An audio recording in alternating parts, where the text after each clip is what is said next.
לאחותי עליזה. נמסור לה. זה יוני, כי את לא זוכרת כל כך טוב. זה חבר של נטלי שעמוד מעט. חבר של נטלי, קוראים לו קובי. חתן טנטן. חתן צעיר, הוא בן 19, הוא מרוקאי. חייל, קדימה. חייל, עוד דברים? ג'ובניק. לא, תמשיכו.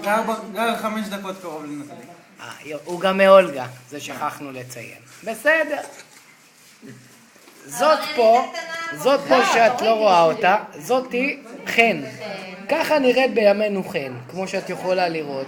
יש לה גבות, יש לה עיניים, יש לה אף, יש לה פה.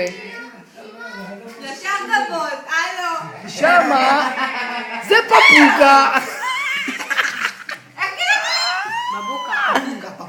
פפוקה.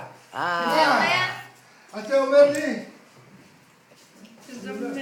ושמה זה פפוק, אבקה פפוק.